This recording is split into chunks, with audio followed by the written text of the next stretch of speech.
I love Avatar. No, not that one. And definitely not that one either. I mean the true Avatar. The one that appears to be just another child's cartoon, but has more soul than the entire MCU, DCEU, and even the Monsterverse combined. Yes, The Last Airbender. It's one of our era's finest works of art. But I don't like the last scene, because Aang should not have ended up with Katara. Zuko should have. Treason, you say? No, I only speak the truth. The truth that Aang's love life undercut his entire character arc in a severe way. The truth that Katara and Zuko's marriage would have been a symbol of forgiveness and healing. The truth that Katara is taller than Aang. I only speak the truth, and the truth will set you free. Woo! Toph, you rule.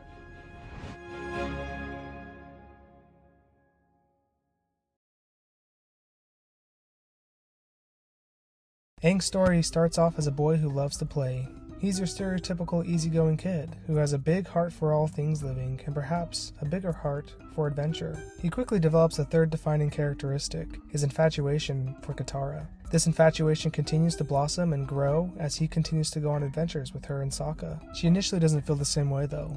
Why would she? She's like 10 years older than him in emotional intelligence and maturity. So much so that she clearly sees herself as a big sister to him, perhaps even more like a mother. He's just too silly, too absent-minded, and hasn't had the same life that she has had. You see, Aang grew up differently. His whole life he's known nothing but fun, and it's only until very recently he's begun to see how cruel life can be. And even when he finds out that his entire nation was wiped out, he takes it in stride, a little too much in stride. Maybe it's because 99% of his life he has known nothing but joy, and so he has something to fall back on. For whatever the reason though, the trauma doesn't seem to stick. Katara though, well, she saw her mother dead as a little girl from a vicious soldier. She then lost her father for years to the war effort. She was left to pick up the pieces with Sokka and help take care of a village in a war-ravaged southern water tribe. That is her childhood.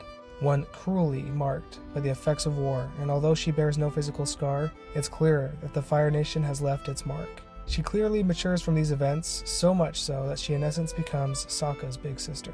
So like I said before, Katara and Aang are simply not the same in maturity. Okay, so big deal. How many men are as mature as their girlfriends or wives? Not many, I admit, but how many men date girls that act like their moms? Better yet, how many girls want to raise their husbands or boyfriends? Aang grows in love for Katara, but he's still a boy who loves to play, and he has some serious ground to cover before he's ready for Fire Lord Ozai, and before he's ready to give Katara the kiss of battle. So the squad goes on their adventures. They all develop in skill and in maturity. They grow as a team, and their bond as Team Avatar becomes stronger. When everything seems to be progressing in favor of the Aang and Katara ships sailing off into the sunset of love, the story throws us a curveball. What? Why would I let go of Katara? You must learn to let go. It's unbelievable. It's in this moment we truly begin to empathize. We mourn with him, for he is but a boy displaced in time, who lost his people and who carries the burden of the world at a young age. And now he must forego any hope of love? The burden for being the Avatar is just too great, we think. We watch as he tries to run away, yet again, from his destiny as the Avatar. We tense up as he heads into battle, afraid he is going to repeat the past. But at the climax of the battle, with our heroes surrounded and without any escape route, Aang embraces his identity as the Avatar. He gives up his wants and needs for the greater good. He gives up his love for Katara. For 2 seconds, that is. The next season starts, Aang resumes his fondness of Katara, and we find out that apparently the Avatar doesn't actually have to give up worldly attachments. After all, Avatar Roku had a wife, so it's all good. That monk stuff on the making the ultimate sacrifices as the Avatar, nah, that's just more like an off-on switch. You just have to stop thinking about Katara for a hot sec, and trust me, that gets easier when the honeymoon phase is over. Okay, this is a problem. In fact, it's a huge problem. The writers had something golden here for Aang. Here was a boy who was going to make the sacrifice that would be his crowning moment of maturity as the Avatar. Think about it, he's already been through so much. Doesn't the Avatar deserve a break? Yes, he does, because he's already done so much. But none of these things he's done to help others will matter if he doesn't complete his journey and defeat the most powerful firebender in the world. He's just a kid, but even as a kid, he must live by this mantra. With great power comes great sacrifice. Aang needed this to complete his journey as the Avatar. He needed to willingly choose the ultimate sacrifice to defeat the Fire Lord. Instead of this ridiculous notion that he had his chakra blocked because of Lucky Azula, he should have instead been struggling with going into the Avatar state out of fear and out of, again, his unwillingness to give up Katara. Instead of making a pointy rock unlock his power, why not make it something he chooses to do? Why not make that the ultimate moment when he truly embraces his avatar duties and unleashes his avatar power? The build-up should have been his choice, not an accident. In other words, Aang's character arc was incomplete because he didn't have to give up Katara, and still he got the girl. Is it a happy ending? Sure, but the lesson could have been more impactful if it was about sacrifice. The whole story would have come to a close if Aang, as an avatar forbidden from love, truly was the last airbender.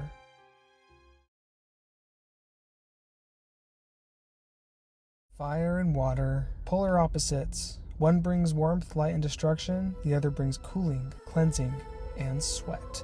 Despite the differences, they are both essential elements to life. Fire brings rebirth, and water is the foundation of all life on Earth. In a world where the history is filled with conquests and division based on the differences in the elements, the people need more than the avatar to unite them. They've had avatars in the past, and their history is still rife with conquests. And let's not forget that with 100 years of consistent defeat at the hands of the Fire Nation armies, it's hard to imagine the rest of the world is going to sit back quietly the moment the Fire Nation says sorry. No. After 100 years of the Fire Nation being the bad guys, more division is on its way. One could argue that the best solution is a symbolic union of fire and water to start the healing process and to birth a new era where the people focus on their similarities and not their differences. An era where the firebenders live with waterbenders and earthbenders. Perhaps Avatar Roku and previous avatars actually failed the world by pushing for elemental segregation, all in the name of balance. Maybe balance doesn't mean isolation, but freedom to live with others who are different. Maybe balance is achieved by letting the people naturally integrate. Had the nations been more diverse in the first place, then Sozin would have had no leverage in starting the war because the technology developed by firebenders would have naturally been integrated throughout the whole world. One could argue that in Sozin's time and in the time leading to the end of the war, there really was no balance. The Fire Nation had tipped the scales with their immense progress, leaving the rest of the world behind and woefully underprepared for any type of war against them. Avatar Aang, Katara, and Zuko could have achieved true balance by allowing and even celebrating elemental integration. Not only does the world need an example from their leaders to promote integration, but it's clear the Avatar can't maintain world peace alone. Maybe that's why previous avatars were always fighting massive wars, because they were alone. Avatar Aang could have had the wisdom to see that, although he loved Katara, the world needed him to give up his love, not just so he could truly be the Avatar, but so Katara and Zuko could start a new era together. If the solution to a new era was two pieces, then Aang sacrificing his wants for becoming the Avatar would have been the first piece, and Zuko and Katara getting married would have been the second piece. You see, Katara as the Fire Lady would have no doubt earned at minimum the respect of the Fire Nation. If the Fire Nation values competence and skill, then she fits the mold perfectly. She would have also been a perfect liaison as a diplomat between her adopted people and the rest of the world. She and Zuko would be the example the world needed to help people begin to diversify and integrate, rather than to segregate. Even characters like Iroh and Zhong had already begun integrating themselves with the other elements. Iroh and Zhong both learned about the pros and cons of the other bending arts, but were only able to do so because they were part of a conquering nation's military. If things stayed segregated as the avatars intended, then it would have been hard to imagine them learning about the other elements the way that they did. It was only after years of spending time with the other elements in different nations did they grow and abandon the Fire Nation's propaganda. It's clear that the more time the people spent with other elements, the more they grew. Even Team Avatar had the luxury of rubbing shoulders with people from each nation, and because of this, they became stronger. The nations of this world needed to learn from each other, so what better way to start than with an eventual royal wedding between Katara and Zuko?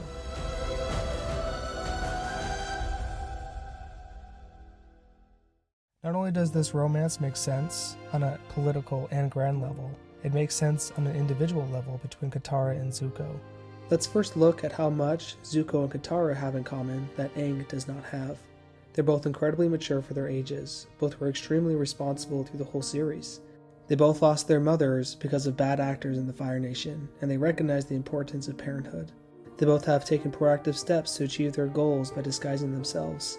While Aang tries to respect authority and systems as the Avatar, Katara and Zuko are more willing to take matters into their own hands. Aang ran away from responsibility, but Katara and Zuko have embraced it.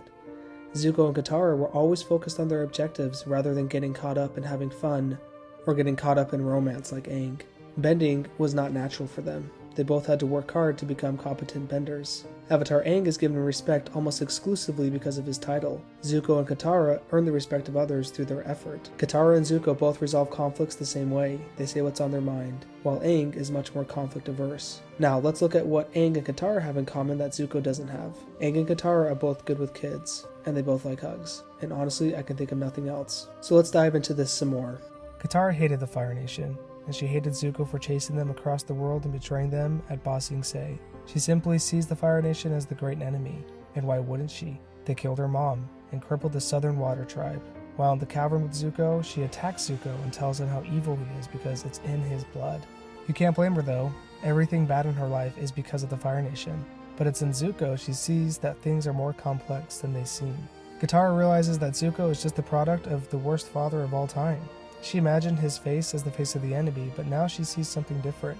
She begins to see she begins to see him as a human, and this should have been the start of their journey of love.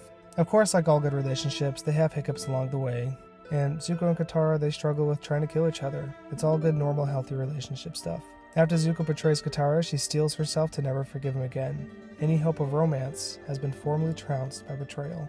Zuko thus finds romance in May, but it's clear something is missing. She is a cynic like him.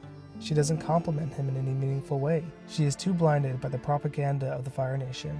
Zuko, meanwhile, is tormented by his obvious inner turmoil, an inner turmoil that Katara was able to see and sympathize with in mere seconds of talking to Zuko. Zuko doesn't need depression in May. His whole life is already a tragedy. Zuko needs hope. He needs someone who can help him heal. Katara also fares poorly in her romance with Aang. He's still a boy, and she still has to mother him. Sure, he can dance and all, but he's still a child, and Katara doesn't need an immature lover. She spent her whole life being a mother to Sokka, and now Aang too? No. What Katara needs is a man who can take care of himself and is her equal.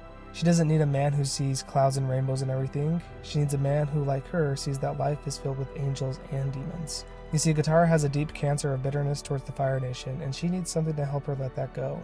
Someone who can truly understand how she feels because he's felt the same thing. So in a moment marked by the history books, Zuko forfeits the Fire Nation's ideology for good, and he leaves Mai to join Team Avatar. When Zuko comes back seeking forgiveness, he proves himself to Team Avatar and even handsomely saves Katara. But she's not convinced. She has sworn him as the enemy, and she is not going to let it go. She even threatens Zuko to not hurt Aang like the big sister that she is. She needs to protect Aang, and she doesn't trust Zuko with his life. And honestly, you can't blame her. However, little do they both know that they are going to embark on a journey together, one where they grow together, proving how much they can learn by being with each other. Zuko still has a hard edge and believes in vengeance, and Katara is still filled with bitter anger towards the Fire Nation and Zuko. So what does Aang do when he sees this? He preaches about letting things go. Okay, Aang, but Katara and Zuko live in the real world. Is Aang right? Yeah, technically, but it's preachy. Yes, Aang lost his people to the cruelty of the Fire Nation, but he personally sees right through the lie that all firebenders are bad. You see, he's lived most of his life when the world was at peace. He lived in the Fire Nation and had Fire Nation friends. He had stability and security in his community of monks. For him, the life of trauma and of war is the exception, not the rule. Zuko and Katara? Well, war is all they've ever known. Where Aang had stability and security, Zuko and Katara grew up in chaos and in constant danger. Zuko's dad intended to kill him in his sleep, and was only spared because of his mother's sacrifice. With his mother gone, his sister was free to torment him. He was left to fight like a starving animal for his father's attention and love, neither of which he found in the shadow of his talented sister. To top it all off, his own father scarred him for life, for the great sin of daring to show an ounce of compassion for Fire Nation soldiers. And Katara? Well, she lost her mother and her dad because of the Fire Nation. As a little child, she found her mother's dead body on the floor of their home, burned to death by an act of cruelty. She then spent years bearing the burden of parenthood when it should have been Sokka to bear the burden. No wonder when Aang tries to tell them that love is the answer, it falls on deaf ears. There is no other arc where the two characters share the same immense growth than in this episode. Sure, Aang and Zuko learn cool Aztec Kung Fu, but Zuko and Katara learn that you must forgive those who are not guilty. They learn together that the world is filled with violence, and more senseless vigilante violence will not solve the problem. Yes, Aang was right, but they were only going to learn this lesson together. But I am ready to forgive you.